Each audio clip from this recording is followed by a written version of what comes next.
প্রিয় শিক্ষার্থীরা, আজকে আমরা দেখব সরণের একটা গাণিতিক সমস্যা। ঠিক আছে, স্ক্রিনে একটি প্রশ্ন দেখা যাচ্ছে, একটু খেয়াল করো। প্রশ্নটিতে দেওয়া আছে যে একটা ব্যক্তি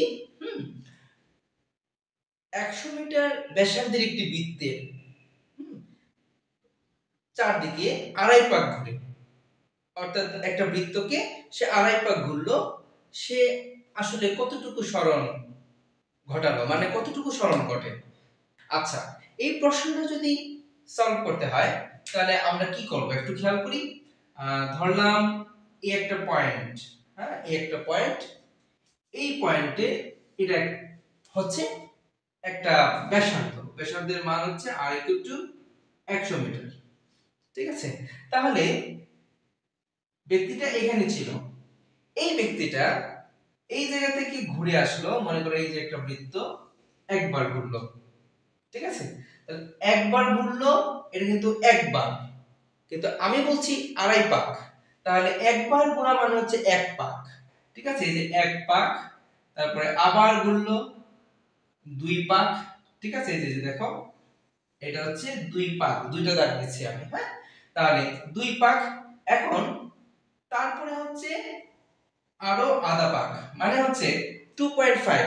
আমি আবার বলছি, দেখো 1 2.5। ঠিক আছে, অর্ধেক বৃত্ত। তাহলে ব্যক্তিটি এখানে এসে থেমে গেল, এই ব্যক্তিটি এখানে এসে থেমে গেল। এখন আমরা জানি সরণ হচ্ছে এই যে আদি বিন্দু, এটা ছিল কি আদি বিন্দু, আর এটা ছিল শেষ বিন্দু। তাহলে এই জায়গা থেকে এই জায়গা, হ্যাঁ, আদি বিন্দু থেকে শেষ বিন্দু পর্যন্ত দূরত্ব কত? যদি অর্ধেকটা হয় আর 100, তাহলে বাকি এই যে ব্যাসার্ধ, তাহলে বাকি অর্ধেকটাও কত হবে? আর সমান 100। তাহলে এই জায়গা থেকে এই জায়গা দূরত্ব কত হবে? 100 যোগ 100 সমান 200 মিটার। তাহলে 200 মিটার হবে সঠিক आंसर। ঠিক আছে, প্রিয় শিক্ষার্থী বন্ধুরা, এখন যদি বলতো পরীক্ষায়, যদিও বলে না এই প্রশ্নে, যদি এরকম বলতো যে এটা সরণ, ঠিক আছে, যদি বলে যে দূরত্ব কত, আড়াই পাক ঘুরলে এর দূরত্ব কত, তাহলে দেখো একটা বস্তু এই জায়গায় আছে, একবার ঘুরে আসলো, সেটা হচ্ছে কত? 2πr, হ্যাঁ, সেটা হচ্ছে 2πr। আচ্ছা, একবার ঘুরলে 2πr, আর যদি দুইবার ঘুরে তাহলে কি হবে? 2 * 2πr। ওকে, তার সাথে যোগ হবে কত? অর্ধেক বৃত্ত। পুরো বৃত্ত যদি 2πr হয়, যেহেতু পুরাটা হচ্ছে একটা পরিধি, তাহলে অর্ধেক বৃত্ত কি হবে? 2πr/2, 2πr/2। এখন এটা হচ্ছে পুরাটা দূরত্ব।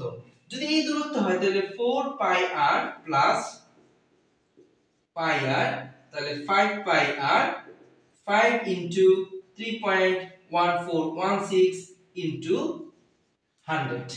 ঠিক আছে, তাহলে এটার যে ক্যালকুলেশন করার পরে যে आंसरটা পাওয়া যাবে, এটা হচ্ছে কি? এটা হচ্ছে দূরত্ব। এখন আমরা এটা সলভ করে ফেলতে পারবো, কোনো সমস্যা হবে না। 5 * 3.1416 100। ঠিক আছে, এটা হবে দূরত্ব।